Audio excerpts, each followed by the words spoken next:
Dan, time is of the essence.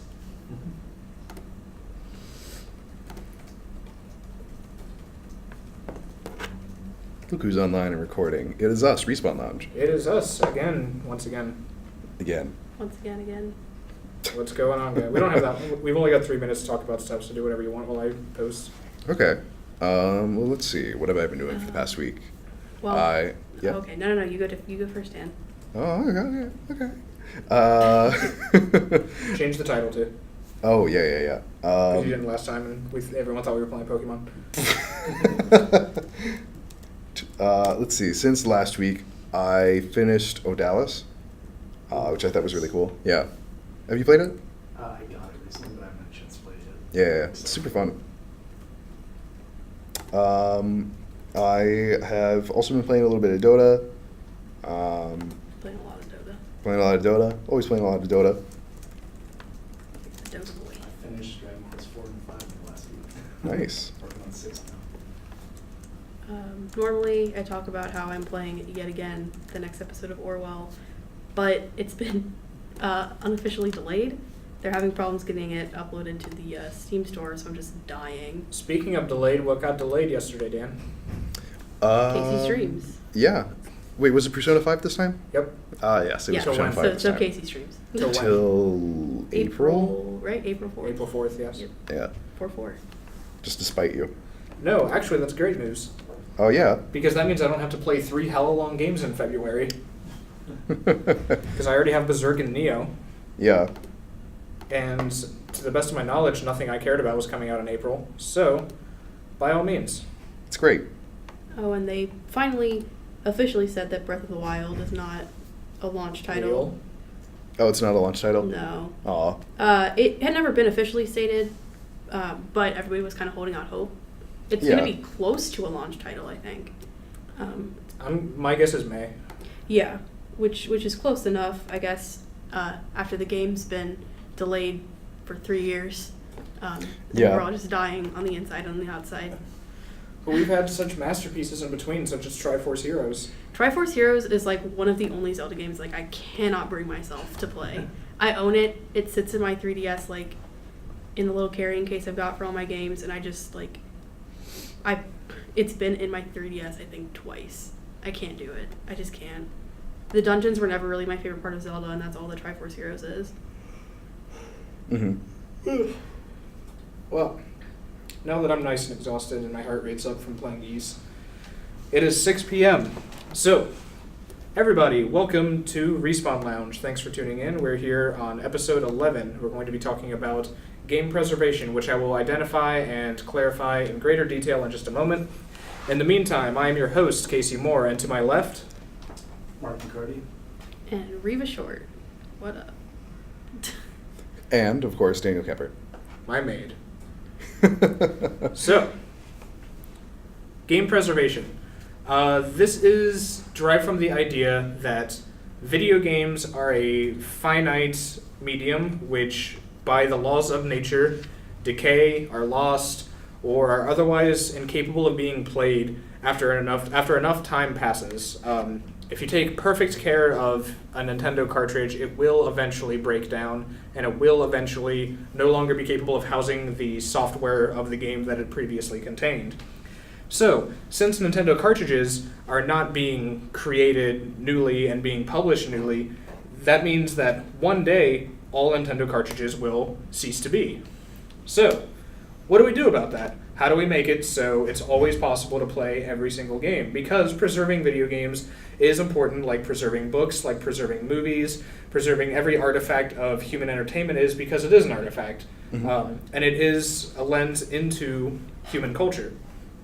So, game preservation is the idea of what limitations are there in ensuring that video games are always available in some form or another, ideally in their optimal form.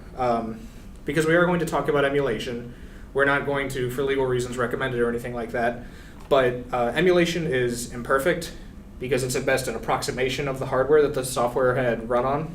Yep. So like a SNES emulator, at this point in time, I don't believe can completely emulate the Mode 7 chip. I don't think so. You got really close accuracy with views.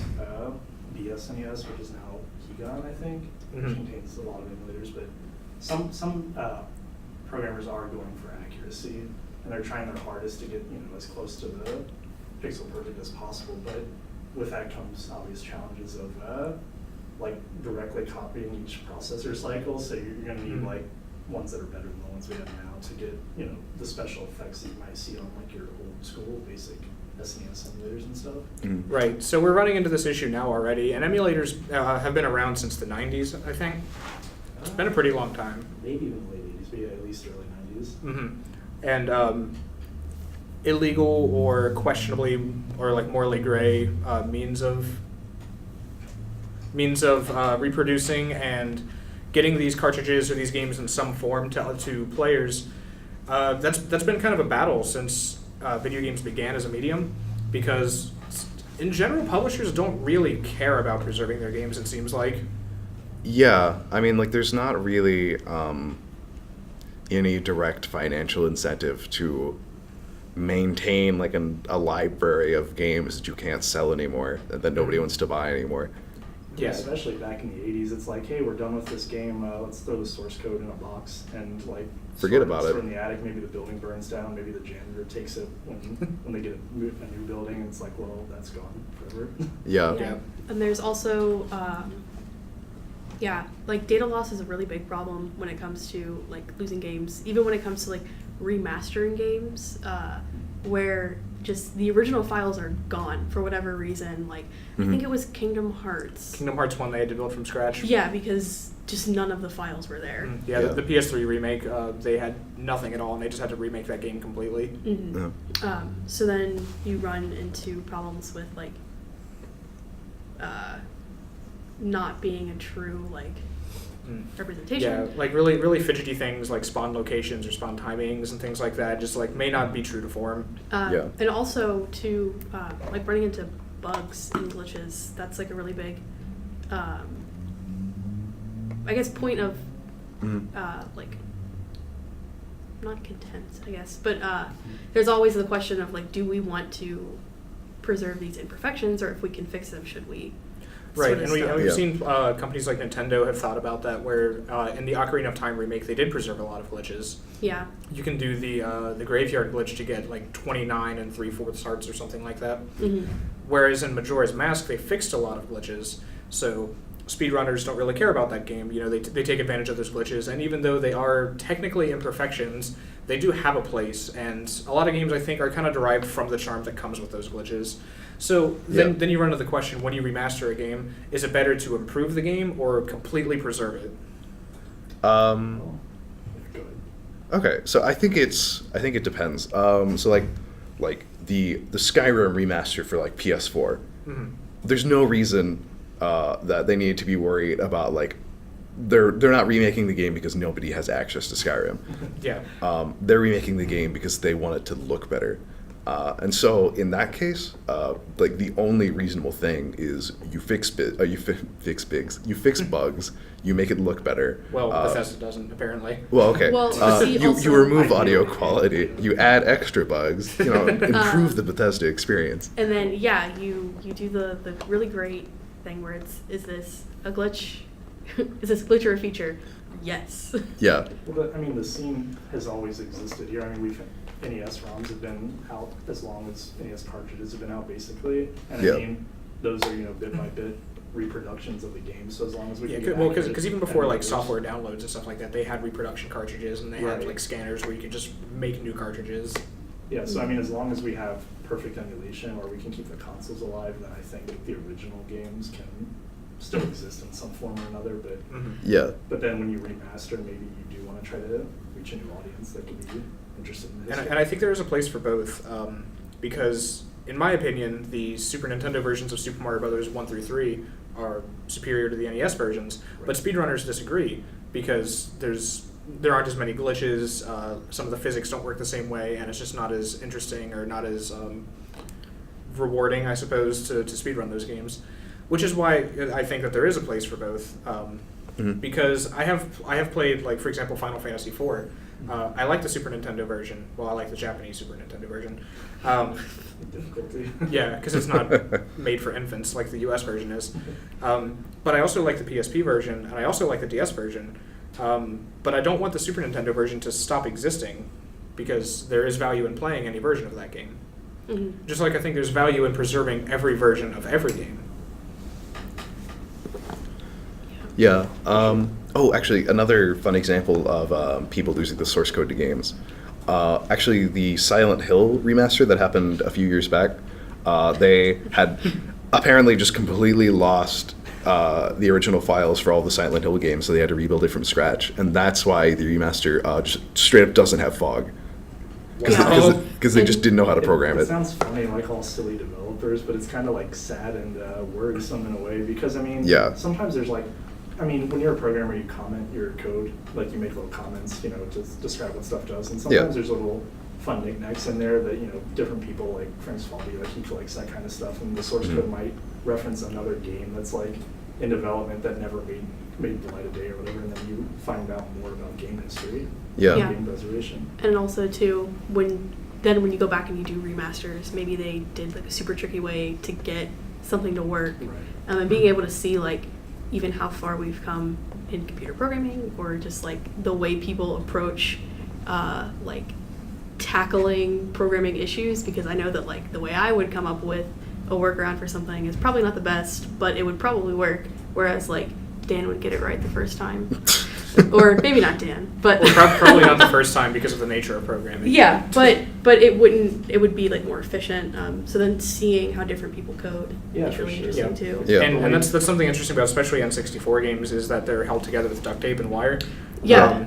So God seeing how bless. those games were built, or even more interesting to me, is the NES, how it's able to fit games in like bytes or like kilobytes size games. Because what Super Mario Brothers does, and if you guys know about the trick where you like eject the cartridge and put a new cartridge in, and it like creates new levels and stuff like that. Mhm. So what it does is the code of Mario is super minimal. Like a screenshot of Mario is more data than the game Mario. Because what it does is it draws upon it just has like a library of pixels, and it just calls them onto the screen as is appropriate for each level. So that's a lot of why you have the because it has parallax scrolling, Yeah. the kind of like dynamic you're running right. The Yeah. screen is scrolling to the left. That's why when you play it on modern TVs, the right and left sides of the screens are just kind of like phasing in and out, and like going bananas, because they're calling those pixels in. They're not actually loaded into the game before you get there. Yeah. Yeah. And like we were saying earlier, you have like the late great Satoru Iwata. Like he Yeah. made Pokemon Gold, Silver, and Crystal really awesome, because that one cartridge should not be able to fit Kanto and Johto regions, but Mhm. like just through data compression and things like that, he was able to do so. And so if we lost the source code to that, for instance, like if you made another one, you'd be making this huge bloated game that doesn't need to be that way. Which, I mean, maybe it doesn't matter, but I think it's interesting. It matters to different people, because like people who want to go create games, or people who have some kind of stake in creating like Game Boy games, or being interested in how the development started, are interested in the methods that went into creating the game that way. And it's also Yeah. one of those things too, where like comparing it to the Library of Alexandria, where if it had it not have been burned down, we would be so far ahead. So losing bits of code and data, it seems really goofy to kind of compare it to that, but if we don't know where things were, where they came from, essentially, or especially in the case of Pokemon Gold and everything, like that's an insane amount of stuff to fit on that tiny Yeah. stupid little cartridge. So there's obviously a trick in there that maybe has been kind of forgotten, or whatever, that if the source code's gone, then that's gone, and we have to try to figure that out later. We still don't know how to make some of the stuff that the Romans made, like concrete. I think it was either the Romans or the Greek had like a specific formula for like concrete that's absolutely amazing, and we still aren't able to replicate it. Yeah. And that information was You lost. can only reverse engineer so much. Like you can use an emulator to see the exact hex values that are going on in ROM or whatever, but it's not the same as having the source code. Like for instance, Frank's Faulty, like they made the Mega Man collection or whatever, Yeah. and like they recoded it like over in C, like they just coded it in C or C++ or whatever, and then they were able to add new features and extrapolate from that instead of like trying to get into assembly and like doing direct things to the bits. Instead of that, you know, Mhm. like you have it easier where you can add features like, you know, boss rushes and stuff like that. Yeah. Yep. And we're talking about all the code and whatnot, but preserving the code is super important, obviously, but also the ability to preserve the actual physical hardware that these games are on is not only Yeah. difficult, but like very important. Yeah. Because, like I said, NES cartridges will just break eventually because they're materials that exist in the world, and a cat's going to pee on them, or they're going to get smashed by your little brother, or something's going to happen somewhere. Or the problem now with a lot of the original Game Boy cartridges is the battery's running out. Mm-hmm. Oh, And you have to yeah, kind of yeah, yeah. violate the integrity of the original cartridge by like soldering it off and like adding a new battery to it. Because I had to do that to Pokemon Crystal when I was like 15 or something. Yeah. Yeah. Just like bits and pieces are being worn out. What's really nice about Nintendo is that usually you can get a hold of a replacement part Mhm. for most of their consoles, but I don't think it's the same way for other companies. Yeah, because it's just not in their interest to maintain those parts. Nintendo's very big on, they hate emulators, but they're pretty big on like trying to keep. They hate us using emulators that they don't sell us. Yes. Yeah. They're pretty good about trying to like make sure that their consoles somewhat stay intact as long as you, the consumer, is also interested, because Mhm. they might want to keep every Nintendo 64 up to date and running and with like current parts if one busts, but that only goes so far if the people who actually own these consoles that are breaking, if they just throw them away, then that's Right. that's a Nintendo 64 loss that could have been fixed, Like- and that Yeah. Nintendo will willingly like send you parts for. Like Casey was saying, you know, Nintendo wants to do it their way. There's like that, the anniversary, the 20th anniversary, I think, Mario for Wii, Yep. which has like a Mario ROM in it that has like an iNES header, which was like something you had to do to make it run on emulators. So like it's a modified ROM that they just probably downloaded off like Cool ROMs or like Yeah, guys, they and were like, this downloaded- is ours. This is our property. We can do whatever we want. They downloaded it from Oh. Cool ROMs and then told Cool ROMs to take it off. Yeah, yeah. Because you can find ROMs Oh, for just yeah, about yeah. everything on Cool ROMs. Yeah. Because emulators themselves technically aren't illegal. It's still up for debate, but it's so morally gray that you can't really get in trouble It's- for having them. It's mostly Yeah. the problem comes from owning ROMs. Right. Because owning a piece of hardware or something that replicates the hardware which can play these games is not illegal. Because It's owning the technically, intellectual properties that's illegal. yeah, And duplicating them. Well, and- it's distribution that usually gets you in trouble. If you Yeah. if you have a copy machine and you make a copy of your Mario NES cartridge and then you put that into like some emulator or whatever, you're not breaking any laws or anything. But it's when you like go to Cool ROMs and you're like, I own Mario, but I'm going to download this and propagate this system of piracy that you get into Mhm. gray Yeah. areas. I don't want to promote piracy on here, but Yeah. I'm not against it personally. Right.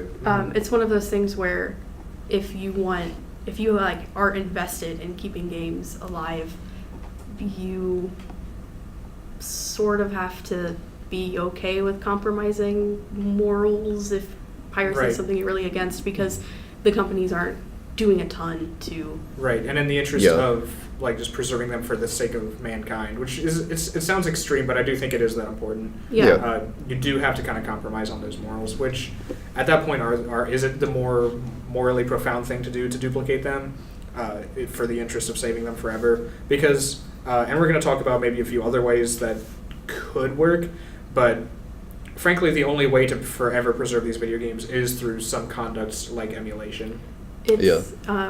It's really unfortunate that like we're having this discussion with games when we've had this discussion with books and movies beforehand. Yeah. And games are so new that it's almost, you would think that we would know a little bit better, but we don't.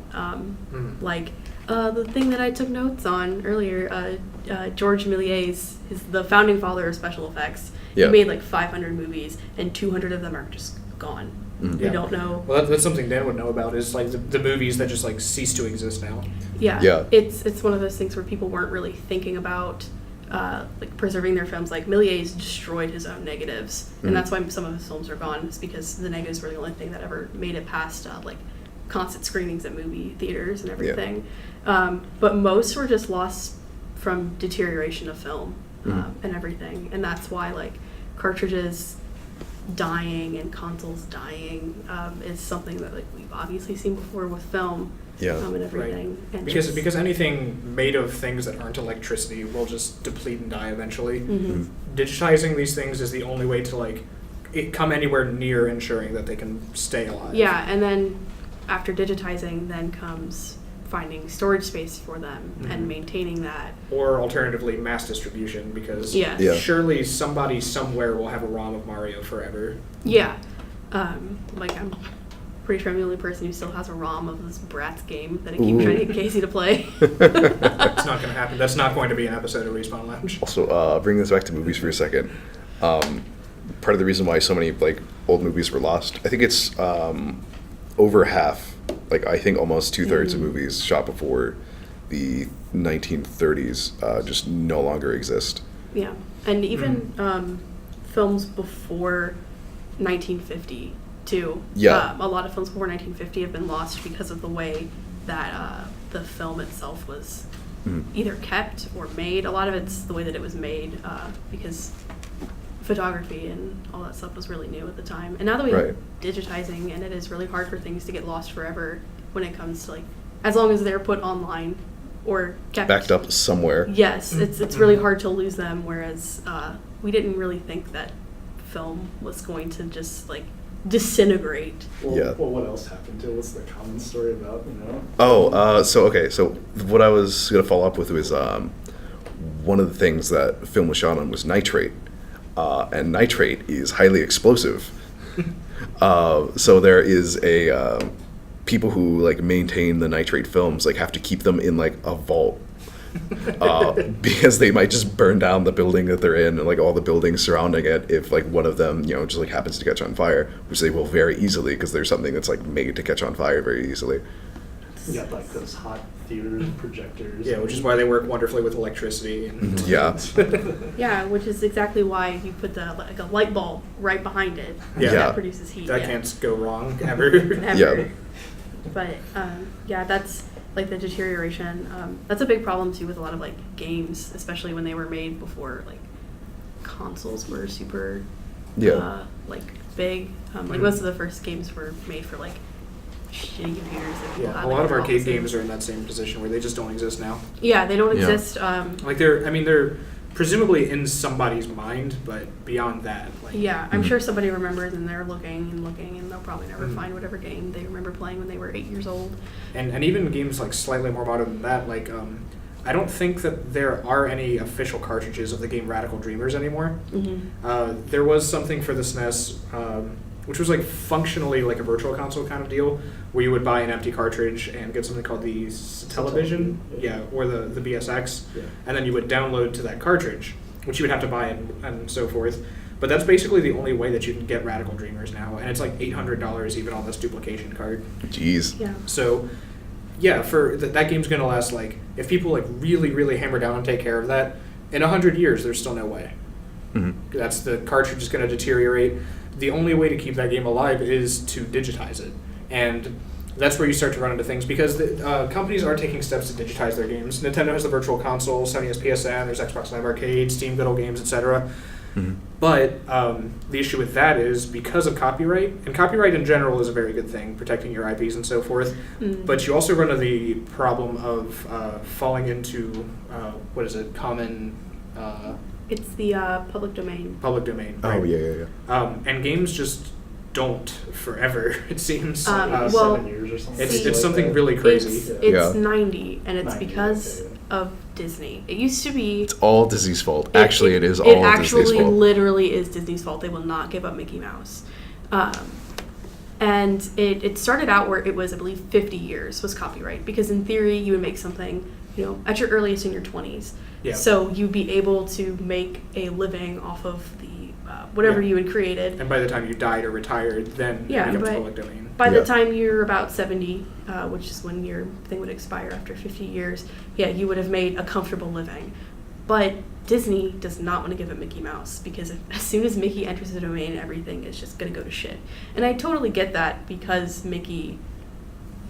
Disney ushered in sort of just even a new way of looking at characters and copyright and everything.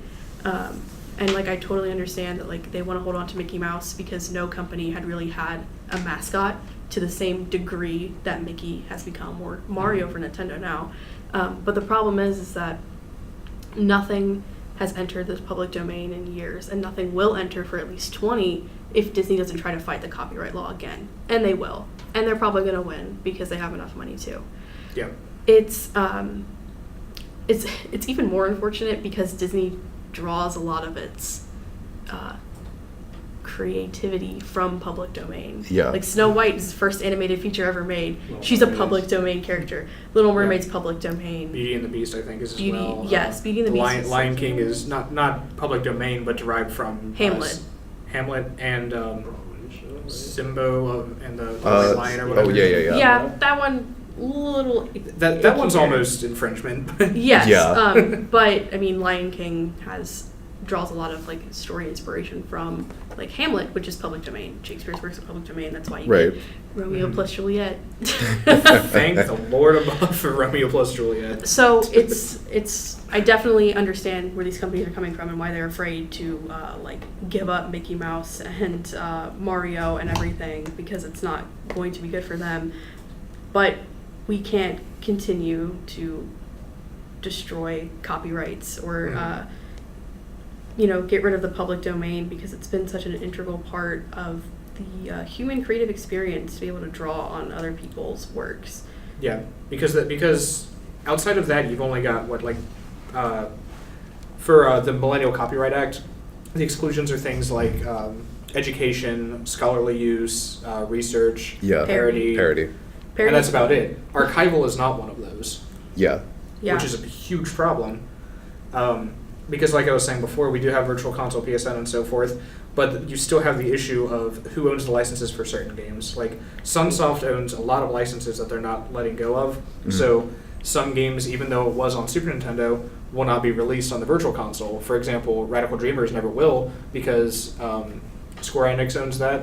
That's a lot of why Mother 3 has not been released in the US. And that's why it took them years to get Earthbound. Yeah, because the guy who wrote the script, whose name escapes me, just will not allow them to do it because he technically owns the copyright. Toy, I think. Yeah. Yeah, Itoi. System One- Shock. Oh, sorry. You go first. Okay, going back to Casey's point, when he's talking about Steam and the Virtual Console and all that, Steam clearly tells you if Steam ever goes to shit, if Valve ever closes its doors, Mhm. these games aren't really yours. This is gonna go bye-bye or whatever.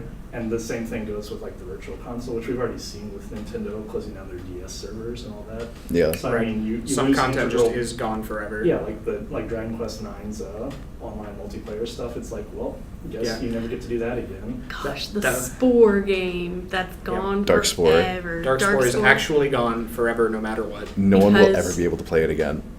Which might not be. It's not the greatest loss to art. But it's yeah. It's something Because that it happened does- and it deserves to be preserved. Because of It the, sets a uh, precedent, and it is a creative artwork all the same. because Yeah. it's the whatever it was using to check to make sure you were owning a license had to go through the online servers, Which don't exist. which do not It's exist usually anymore. DRM, right? Yeah, Yeah, the yeah. DRM. Yeah. I was gonna And you say run into that kind of DMCA, problem with that's things not like when right. GameSpy shut down, all the games that ran on GameSpy servers were functionally impossible to play without peer-to-peer hosting. A lot of the games that were hosted by GameSpy that were on Steam had to have new versions released that were Company of Heroes, I think, used GameSpy. So if you owned Company of Heroes back then, you have I have 6 copies of Company of Heroes in my library, because there's one, there's one and 2 expansions, and then I have the Steam version of 1 and its 2 expansions.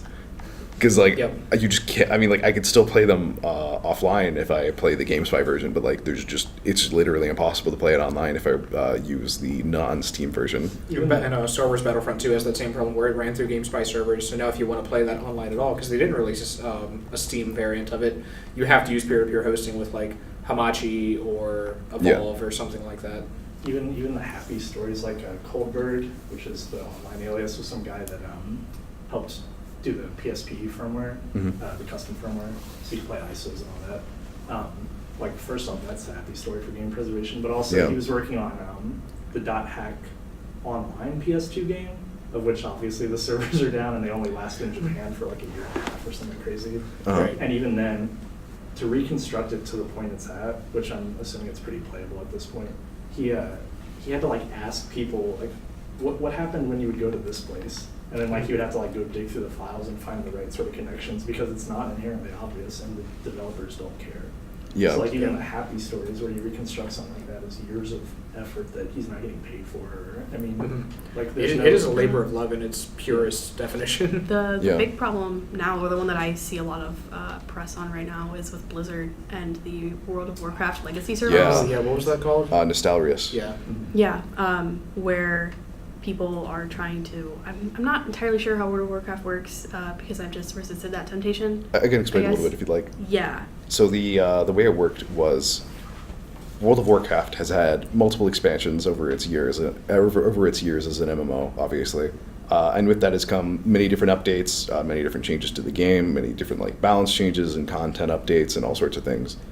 But people are so like preservation's interesting with MMOs because the game changes so much over the course of its lifetime. There's not just one release and then maybe some like bug fixes later on. World of Warcraft is a fundamentally very different game from when it released to what it is now. And so people are trying to preserve the game as it originally existed, or the game at certain points along its release history, which I think is a really difficult and really interesting. I think the Nostalrius team actually had to like redevelop World of Warcraft to get that to work, and now all of their work is gone. Yeah. They're allowed to keep their files and all that, but they are no longer allowed hosted online. I actually, I could say that I played it.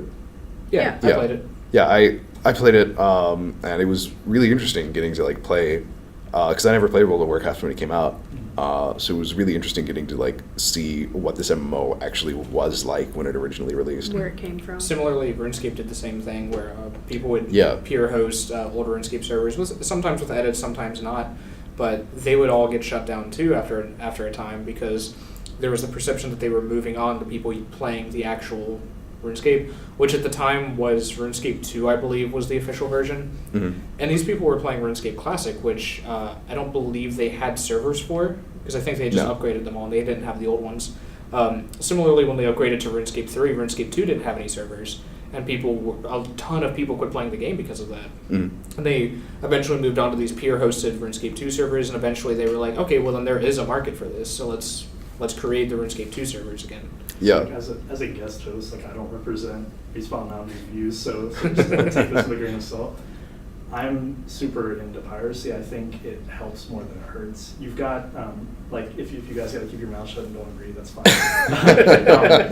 But like the people that weren't going to play your game aren't going to play it anyway. So if you give them a chance to like just mess around and look for stuff online, maybe they'll play Saga, like Romancing Saga on the SNES, which never came over here or anything like that. And then that'll cause them to buy more Squaresoft games or whatever. And you never Right, know. and I will admit that I have emulated. I'm not going to say that I do now or will in the future, but I have emulated games, and they have been far more positive than negative for the developers. For example, Mhm. when I was like 16 or so, I pirated the Game Boy Advance Fire Emblem games, and as a result of that, I've bought every Fire Emblem game since then, which just would not have happened if I didn't pirate them, because I wasn't going to go out and buy them on this whim that like, oh, maybe these are cool. I actually found them just like top 10 ROMs or something like that. I was like, okay, I'll give it a shot. So by functionally like demoing, but it was the full game, but demoing this game that was out of circulation at the time made me buy all their new games that were in circulation. So they made a couple of $100s off me that they wouldn't have otherwise. Mhm.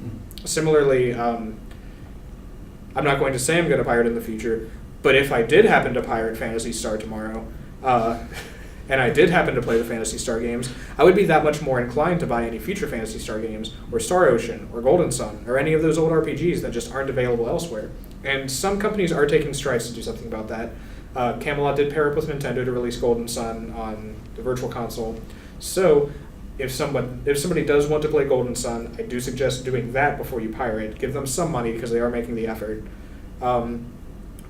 But for the sake of game preservation, you're still running into that same issue of that's not going to be there forever.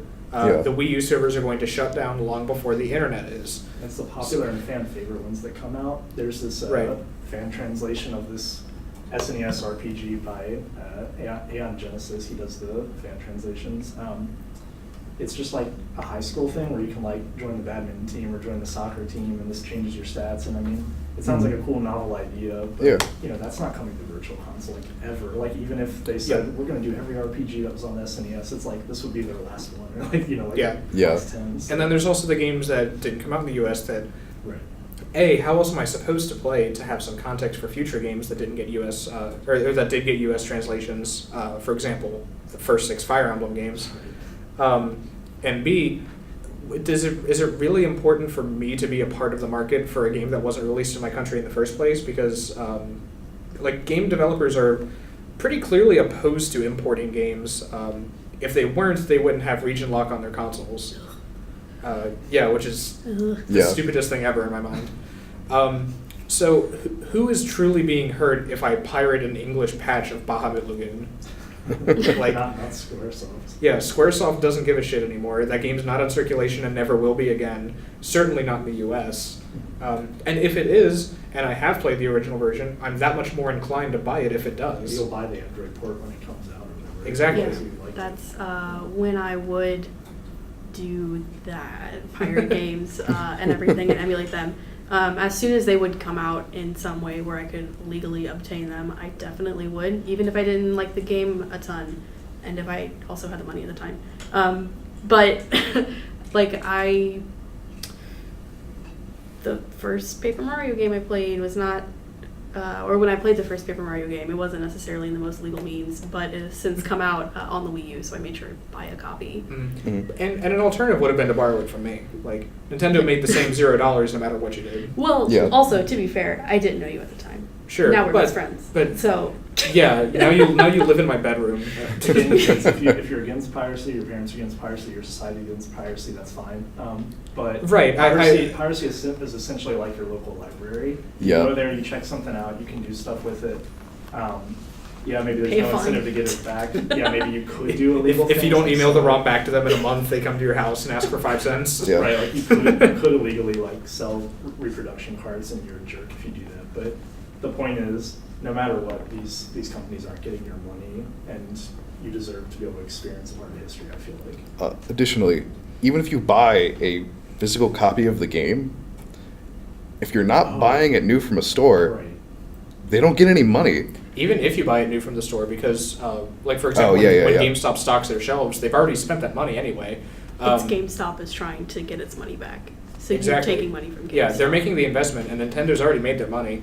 Granted, if their stock is bought out of new games, they do have they're encouraged to buy new stock from Nintendo, which means inadvertently Nintendo is making more money. But for example, now Bloodborne's been out for what, 2 years? Yeah.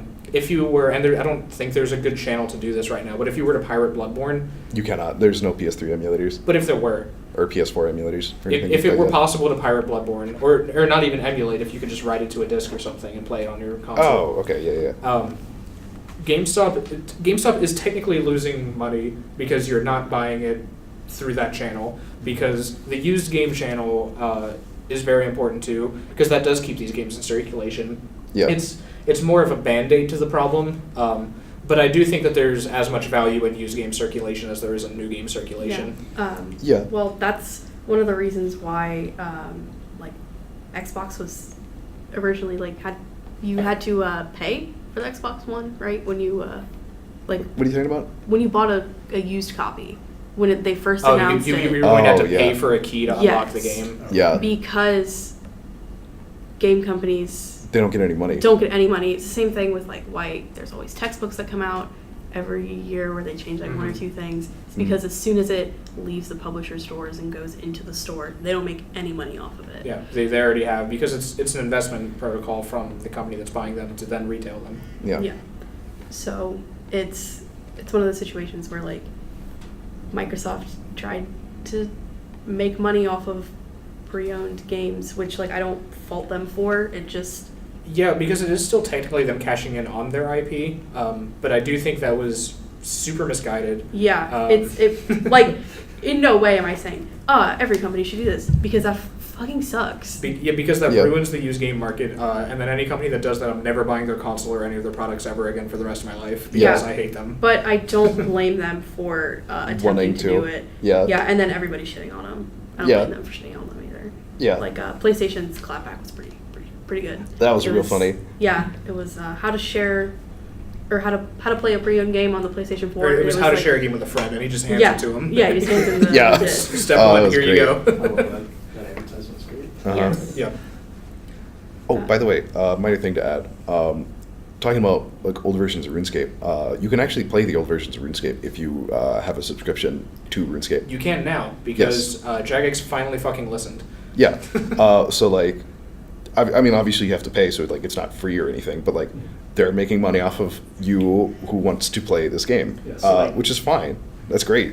Yeah, if a company, if Nintendo wants to charge me $5 to play Mario on every single device that will ever exist in my whole life, by all means, and I'll do it. Yeah. Because even when you buy a physical game, you still, strictly speaking, don't own that game. You own the software and you own a license to play it. And Nintendo can theoretically revoke that license at any time.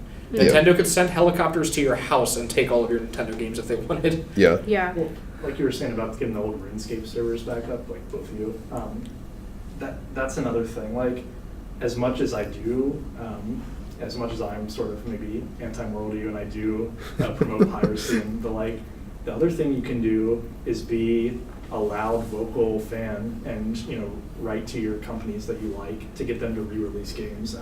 Dragon Quest VII is on our 3DSs here because a lot of French fans were like, hey, Hori, we really want Dragon Quest VII on something that's not, like late era PS1 but looks like garbage.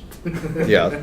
And they listened, they made it, and now we have that. So I mean, as fans, we have some power if we group up together and ask for what we want. We usually get it because they want more money and we want the games. Right, and Yeah. Nintendo's obviously aware how many fans want Mother 3 to come out in the U.S. Mhm. And I'm sure if the copyright weren't an issue, they would. Yeah. Because it's literally free money.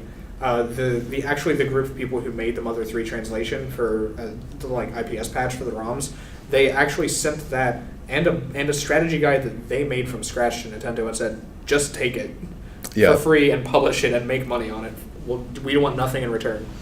So there's very clearly fans there, and I'm sure if Nintendo reached out to them, 7 years later, they would still be like, please just take it, Yeah. Yeah. just to have this game exist in the US. Mhm. So fans are very, very willing to do the work for companies just to have these games available. Mhm. Do you still have a test to take?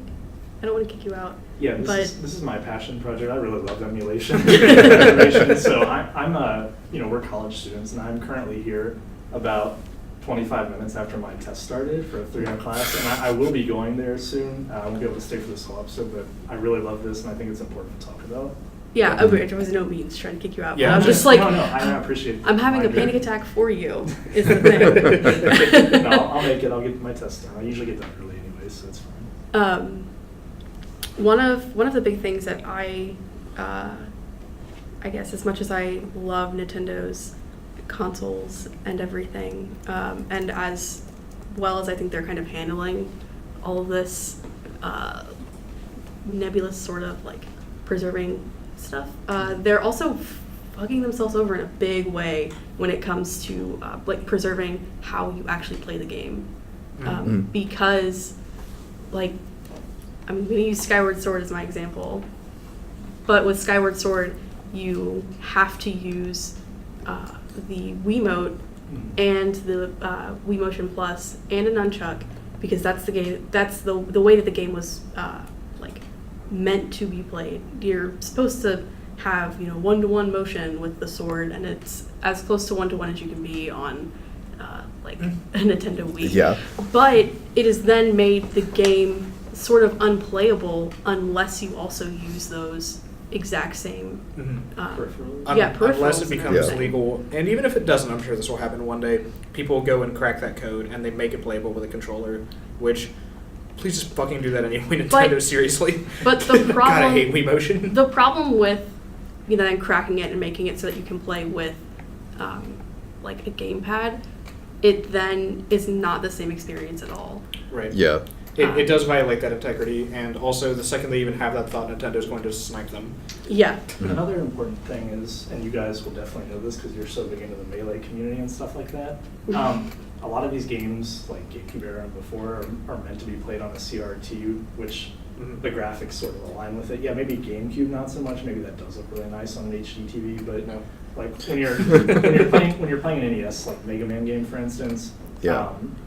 the input lag is an issue. It's for one. disastrous. And two, what were the graphical intents? Like if you look at like Legend of Zelda on the NES, on like an emulator or just a flat screen TV or whatever, it looks really weird. But like when you pop it in a CRT, like it sort of rounds the edges and sort of gives the colors a better flow, if that makes sense. Yeah. And so Yeah. you're like game preservation isn't just the code from the ROM. You also have to preserve like CRT televisions and all this other Preserve crazy means to equipment. play Yeah. them in their The intended entire form. experience. Right. Yeah. So that's why I think that's something that's really interesting actually about Odalis is that you can Yeah. toggle the like CRTV mode where Uh-huh. it'll like make it look like you're playing on a CRTV. Like the edges will be curved and it'll have that like pixel, Mhm. the color And distortion. not only that, but a lot of games that are played on HDTVs that initially weren't meant to just look really blurry and bad. Yeah, Yeah. because they're Like, not supposed to be scaled that way. Yeah, because I played Persona 3 on an HDTV on my PlayStation 2, and it looked just god awful, just really Uh-huh. terrible. Part of that's cable choices too. Like if you have to use like an RF adapter for Yeah. Nintendo, or if you have to use like AV cables for PS2 and stuff like that, it's gonna be awful. But if you can get RGB mods, or if you can get like S-Video or some better Yeah. stuff, like you'll notice that there's a quality difference. Yeah, Mhm. or like having to use like adapters too for like the cords and everything. Like Right. the more things you have to feed it through, the worse it's gonna be. Yeah. Because then you run into even further input lag, more cords to break, more things that have to continue existing forever. Mm-hmm. And you run into like video loss and compression across Yeah. multiple cables as well. And sound. Yeah, yeah. Especially. Sound gets real bad. Right. Oh gosh, yeah. Sound is like, sound chips are so hard because they're like, it's almost impossible to get like sound quality to be the way that's supposed to be when you come into emulation because Yeah. you don't have the actual sound chip. You just have maybe a decent recording of what an F sounds like coming out of this like little thing, I mean, but they have documentation of like what the NES chips look like and what logic gates they have and stuff, and they try their best. But Yeah, but sometimes it's- it still is off. Yeah. yeah, it's one of those things where even then sometimes like the weird distortions you'll get when something is being played through a sound chip really like adds to the experience and everything, and that's something Well, you that was a don't big get. thing with the Sega Yeah. Genesis was anything played on a Genesis sounds a million times better than an emulated Genesis, even on official hardware. Mm. The Virtual Console for the Genesis is horrible. It sounds really crappy. Mhm. And things like the Xbox 360, Xbox Live Arcade version of Symphony of the Night looks really washed out and terrible. Unfortunately. Yeah. Unfortunately. And so yeah, even when the developers go through these leaps and bounds to keep these games playable, they're not keeping them playable in their original and like intent way to be played necessarily. And sometimes they do. And understandably, the Virtual Console isn't perfect because the Wii is, not perfect.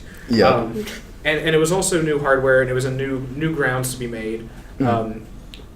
Digital services had been around for a while. Strictly speaking, DLC has existed since the Atari.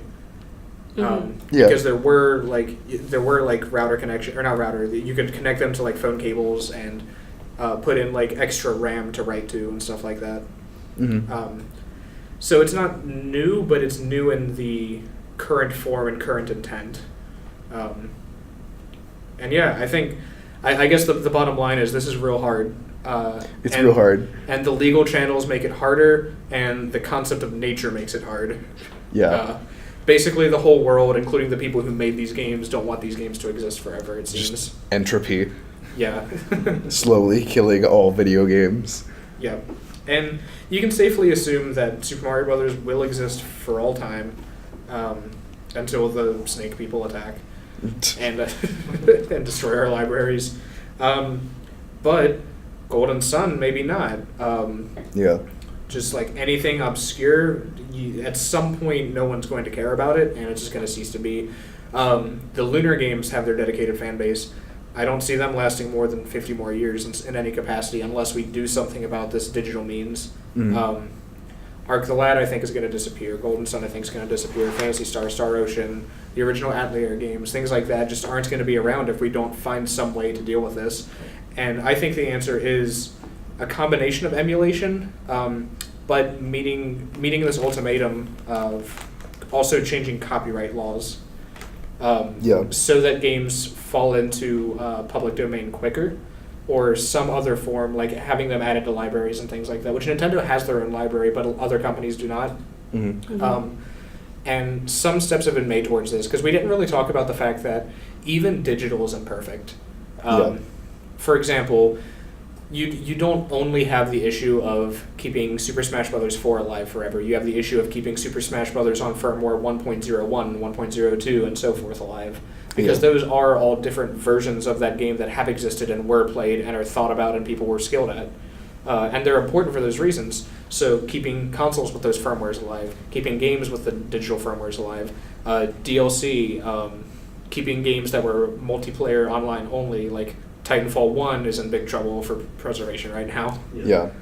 And then just like any DLC that's not available, Marvel vs. Capcom 3 has that problem now, where the licensing issues with Disney for Marvel went through, and now you just can't download any of the DLC characters that are owned by Marvel/Disney. Mm. The Deadpool game also cannot be bought anymore. Yeah. I think the climate and the ephemera is important too. I mean, it's really cool when you get to look at pictures of the set of Star Wars and New Hope, and you see like, Yeah. you know, the little guy getting into R2D2, or you know, you see like the guy putting on the suit of C-3PO armor essentially, Mhm. and preserving that's another challenge in and of itself. Like trying to keep like old VHS tapes of someone like speedrunning Mario when they were like Mhm. in 1988 or whatever, and trying to get all these things to stay alive as well is important if you want to truly understand the games. And yeah, maybe you have the binary of Golden Sun, but you don't have like the Japanese subway posters that were there, or like what people were thinking at the time when it was getting And that's another thing that you mentioned Frank Cifaldi earlier. That's something he works on too, is digitizing and preserving all of the game magazines and advertisements and whatnot. Like he just recently finished scanning all of Earthbound's advertisements, Oh, which yeah. is a very expensive and very time-consuming hobby, Mhm. but a very important one too. That it seems like only him and his little entourage are doing. Yeah. Well, they're trying to make an organization for it so they can be 502(3), whatever, you know, nonprofit. Yeah. And that way they can like write off, you know, the purchases they make, and we can actually have a real like technical organization that protects these things for us. Which is a very good thing if that happens. That solves potentially all of these problems. But they're getting into lots of arguments with people. You know, someone's like, Yeah. yeah, but I have the only copy of this Nintendo comic or whatever. And it's like, yeah, but I mean, like, we should scan it for prosperity. You can keep this. Yeah, And they're like, just give it to me for a week, and they're like, nah, because then it devalues it. And it's like, well, your So selfishness does losing might it forever. destroy- yeah, your selfishness might destroy everything about the history of this item. So Mhm. yeah. Yeah, the Nintendo Power collection used to be online at Archive's website, and then Nintendo got word and had them take all of it down. And Yeah. it's really unfortunate because they won't do anything with the Nintendo Power to Yep. begin with. And Nintendo Power is a huge part of like the Nintendo experience. Like there's a Yeah. reason it went on Yeah. for as long as it did. Yeah, because it existed since the beginning of Nintendo. Well, beginning of Nintendo video games, anyway. Mhm. At least since the Famicom, and it ended in 2006 or 7 or something like No, that. it was way more recent. Was it? It was like Yeah. 2014. Oh, Really? I think, yeah. No, I was definitely not in college when it was canceled. It was, maybe it wasn't in college, or like, It was. No, I'm pretty positive it it was. was when probably I like was in high school. 2010 Yeah, I think that sounds right. at the latest. Find it. Yeah, we'll look it up. Final issue, December 11th, 2012. Okay. Yeah. Wow. But yeah, that's a long time. But all of these things about the culture, our Well, all the tips, the tricks, the walkthroughs, the reviews. only way to truly beat Mylon Yeah. Secret Castle. Yeah, Uh-huh. It's hidden the- away forever. Yeah, and it's really important to, I guess, with any piece of media, to not only keep it but everything surrounding it, because it's one of those situations where maybe you wouldn't have been context for another game or another piece of media if you don't have the original. Like, Right, you because would- with Nintendo Power, we see kind of the beginning of game publication, and we see how that evolves, and we see how Nintendo learns from its mistakes and improves that magazine. And just even then, a lot of those magazines will have little like teasers for games that are going to come out, and maybe those games don't, and that's then all we have for that game that's been released to the public or anything. Yeah. That sort of. There's the famous Zelda 2 is totally coming out eventually for like 2 years worth of issues. Right. Uh-huh. Yeah. But, I mean, yeah, one of the big things is keeping context for other games based on, like, reviews. Like, if everybody hates something about one game, maybe that spawns someone to make something else and all that sort of stuff. And you wouldn't Yeah. get that unless you have, like, actual proof of it. It's easy for a company to say, who gives a shit about this game that sold, like 100,000 copies or whatever. Mm-hmm. Sure, it's easy for them to say, but then you don't have that artifacting of it to Right. keep it forever. You know, it's somebody's favorite game. Yeah. Bound to be, yeah. Mm-hmm. Yeah, it's horrible, and a lot of like games for the Atari are gone and Yeah. everything, and they weren't good by any means, but they A couple million of deserve. them were in a landfill until recently. Yeah, Yeah. which was absolutely crazy when it came true. Because I was Yeah, like, oh my god. video game legend. for the that was longest such a time. tinfoil hat theory, but oh man, it's, I seriously can't believe that there's actually an Atari ET landfill. It's near Roswell, New Mexico. Yeah, Yeah. which is even better. like, thank you, Angry Video Game Nerd, for making a movie about that. Yeah. yeah. James Earl for the win. Mm-hmm. But I mean, yeah, it's like maybe years down the road people wouldn't understand. Like, thank God, I guess somebody kept a copy of E.T. Yeah. Like one person decided it was kind of worth it to like. Kind of worth it. Yeah. Well, I mean, it definitely is in retrospect. Yeah, like yeah. because Yeah. it's the game that caused just the American market to disintegrate for years until Nintendo Well, it decided to was step it, in. it was the catalyst A big anyway. step. Yeah, it wasn't. It wasn't like games were prospering in ET and everyone was like, "Fuck video games!" Yeah, like, ET is really the you've betrayed me for the last time. the Video one that games. pushed everybody over the It's a edge. secret story. Yeah. Like, people were still buying games, just companies didn't have faith. Like, I mean, Mhm. people were buying games for like $5, and there were a lot of people buying games. It's just Well, there was because a the concept of a disconnect, good you know? game didn't really exist at the time. So I mean, why would you right. buy the $60? Why would you buy Dungeon for $60 or Pitfall when you could buy Shitstorm 360 or whatever for $1 at Kohl's? Like, Yeah. Yeah, At Kohl's. No, I mean that's how it was. yeah, well, yeah, like JCPenney's Kroger would and sell stuff. games and shit. Oh yeah. yeah. J.C. Penney was notorious for it. Mhm. There was the like Target catalog of shitty old games. Uh-huh. Yeah, but it's one of those things where if you didn't like even bad things deserve to be preserved, unfortunately. But Looking forward, one of the things I'm worried about is if alternative control methods like really take off, like it seems like they might, like like AR, or sorry, VR. It's going to be interesting going back and preserving games that use like specific controllers and all that. yeah, well, that's Nintendo's big problem with any game that Yeah. actually uses the motion controls It's for gonna the be I Wii. really can't, hard can't to wait till we save. try to replicate the NX. Uh-huh. Sort of ironically, a lot of games are digital now. You download them and play them that way, and you think, oh, great, like we've been talking about digital as preservation, but there's DRM and stuff that like Mhm. prevents you from copying those games. Whereas with Yeah. Nintendo cartridges, you could just pop it into this little machine that'll spit out your ROM for you. Mm. Right, and that's where it is kind of in tandem with changing copyright laws. Because if Nintendo wants to profit off of Mario forever, so be it.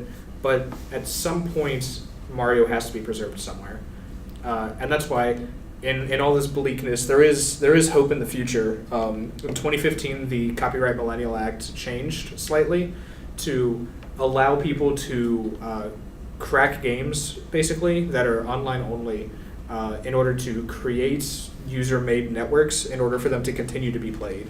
However, the restrictions on that are you can't do that for like commercial games.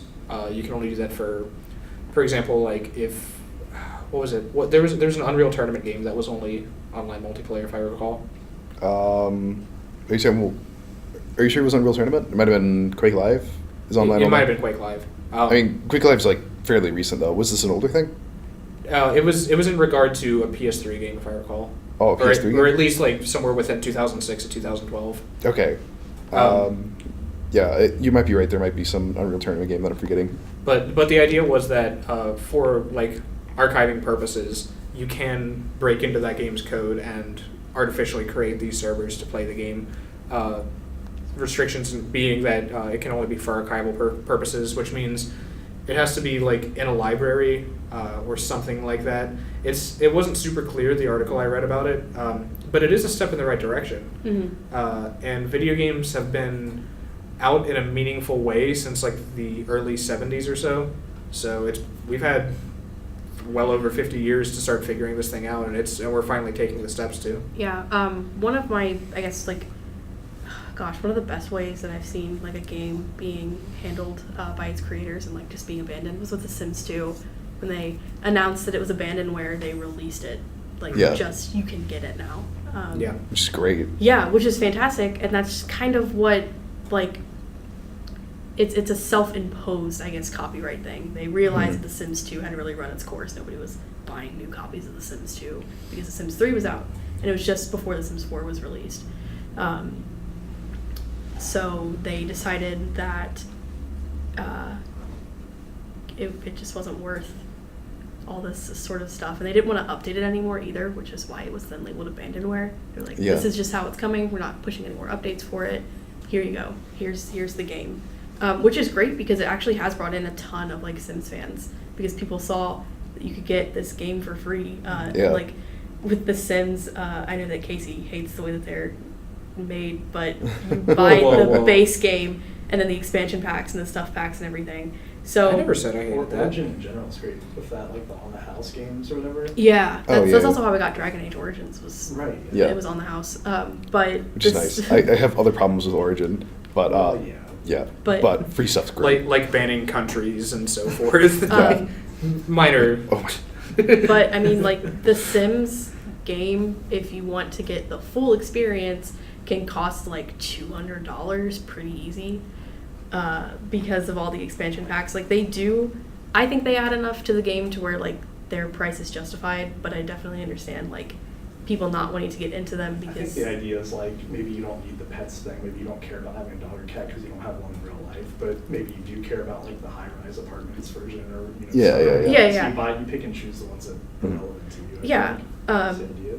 But it's simply the ethics behind it. Like Lords of Shadow, Castlevania, for example, cut the boss fight out and made a $20 DLC, the final boss. That's obviously not cool. But yeah, like Roller Coaster Tycoon having small expansions that just add to it, where it was a completed game in the first place. That's a totally different story. Mm-hmm. But because most people didn't want to get into it because they saw that like, oh, it's $200, like you have to spend so much money or whatever. Them releasing it for free has then made people like into Sims fans. Mm-hmm. So there's a lot of people, like I'm still pretty active in the Sims 2 community because the Sims 2 community is still pretty active. Because it's just because it's just me. No, because like there's still a lot of people who, played the game in 2004 when it came out, or people who started playing the game in 2012 when they released it for free, and everything. So it definitely like will very much help the bottom line because like nobody really wants to deal with Origin, but if you have to play The Sims, you'll deal with Origin. Well, we've seen this kind of conduct before too with the Golden Joystick Awards in 2013 gave away free copies of Civ 5. Yeah. Mm-hmm. Just as Brave New World was coming out, or it had just come out. So yeah, you give away the base game, which was already sold its course for the most part anyway, and now you have all those new people who may be willing to buy the new expansion. Mm-hmm. Yeah, and it's then like, especially with The Sims, like then people kind of see like, oh yeah, there's totally a reason that like this expansion pack was $20 and that sort of stuff. And then maybe, yeah, they'll buy the ones that they like because they liked the weather in this game, so they want the weather in the new And then one. when they buy Train Simulator, they'll ultimately spend $3,000 getting the entire experience. Yeah, Uh-huh. exactly. But yeah, like even if more companies just were releasing their games, like EA or Maxis specifically has been cool with people modding The Sims like for forever. That's Yeah. like one of the big draws to The Sims is you can like How pretty much. else would you have Inuyasha and Gaara in the same house? Yeah, you Uh-huh. can pretty much mod The Sims to make any sort of experience you want, good or bad. Because there's also a lot of Sims mods that make it like in like a 17 and up game, like not even mature. Like Yeah, like AO. yeah, that push it Yeah. way past. Like what? Like I don't what? think we need to say any specifics here. No, Oh, no. this is a family-friendly podcast. That's right. Yes, there's quite a bit of. Does it also involve Inuyasha and Gaara? could. If they were children. Oh, well, never Oh. mind. Oh. Never mind. That's, Yeah. that's not what I thought was going on. That's not what I With thought. that, I'm really glad that Respawn Lounge brought me over here. Again, I'm Mark McCarty. I might come back sometime for a couple episodes, but thanks for having me, guys. Yeah, thanks for coming. So long, Mark. I Good luck will on your listen to test. the rest of this later, and I hope you guys keep talking about cool stuff. Yeah, Yeah. go on your Yeah, test. take care, man. See ya. Yeah, A but little loud on exit, so. but yeah, that's like one of the big things with The Sims is that like they don't care if you crack it open. So now like everything is pretty much there for you to mess with. See ya. Cool. Oh, also, I'm a really big fan of Good Old Games. Because if you buy a game from Good Old Games, there is no DRM attached to it. Yep, it's yours There's- forever. There just isn't. Yeah, you own it and you can do whatever you want with it, which includes giving it to other people. Like Mhm. they're not going to stop you. Yeah. You shouldn't because You shouldn't. dick move. But Yeah, but like Well, hold on, Dan. You Oh, yeah? You've offered to give me shit from Good Old Games before. yeah, I mean like as like a way of like getting you to be able to like play the game. Yeah, yeah, I'm kidding, obviously. Yeah. But yeah, like, because you once offered me, like, Fallout 1 because I wasn't sure I wanted to buy it on Steam. And you're like, oh, well, here, you can play it. And then when it's on sale for $1.50, you can buy it for peace Yeah. of mind or whatever. Because those games get very cheap. Yeah. yeah, I as being a poor person who also loves video games, it's like very hard navigating like Uh-huh. the moral area that Mhm. is getting shady copies of games. Yeah. Yeah. And I mean, with literal infinite time and money, I would just buy every single game. Absolutely. Yeah. But that's actually impossible. Yeah. So, I would at least buy every game that I was interested in. yeah. Or had Well, a I mean, passing if I thought. I would never pirate a game again because money would not be an issue. But when money is a tangible, like, finite thing to me, it does make more sense for me to pirate Fire Emblem for the Game Boy Advance and then buy it in a pawn shop later on. Yeah. And it's also one of those things where, yes, maybe one day I will find the Sims 17, like, Castaway Edition or whatever. Like, What's that cartoon that's based on Survivor? Um, Total Drama Island Oh, version. yeah. yeah. And there is actually a Castaway version of The Sims. So, like, Oh, I thought that was a joke. no, The Sims Castaway for the DS is like a really fun, cute game that, like, if I were to ever find a cartridge of the game, yes, I would buy it immediately. mhm. But That's probably not going to happen. It's probably not going to happen. So I do not own. I don't have a ROM of it at the present because my computer destroyed itself, and I don't think I'm going to get a new one because my computer doesn't like to use DS emulators to begin with. But it's like, yeah, I would love to buy it, but they're not offering Yeah. it anywhere. Square Enix, if you're listening, put Radical Dreamers on some kind of digital service and I'll buy it. Until then, I don't know what you want me to do. Yeah. Yeah, and it's like The Sims is like my one series that I know everything about inside and out, like especially The Sims 2 and like The Sims 2 spin-offs for DS. So those games are really, really important to me to like try to preserve and everything because I want, even my sister hasn't played the same games that I have because I played Sims Castaway for the DS on my friend's cartridge and her dog ate it. Yeah. So it's like it's such an important series to me that I want other people to be able to play the games. But when you can't find them anywhere except for online, it gets sticky. And it's like, just please, I'll buy like a pass or something. Like I don't. It gets to a situation where I understand why they don't want to, because like The Sims Castaway didn't sell well when it was not a digital copy. Why would it sell well now? And like trying to dedicate server space to like holding that game and sending it off and everything. But I would like to own legal copies of games that I can just hold on to for That'd be nice. purposes. Uh-huh. It would be fantastic. So please offer me a way to do that, and I will certainly hand over $15 or whatever Happily. to keep The Sims 2 Castaway for the Nintendo DS alive. It is my God-given right to keep video games thriving. Yes. This is my manifest destiny. My manifest destiny is to make sure everybody plays The Sims 2. Every single person. You, listener, get on Origin. Get on it. They don't have it on the store technically anymore, but if you call them, they'll send you a copy. Hey, Sims, can I? Yeah, you call the EA support line and they'll like send you a copy to your account. It's pretty cool. Because I had That's lost nice. mine, actually. Yeah, it's awesome. And it's like really unfortunate that a lot of other stuff about Origin sucks, but Yeah. Like all of it. yeah, like all of it. Games randomly being removed.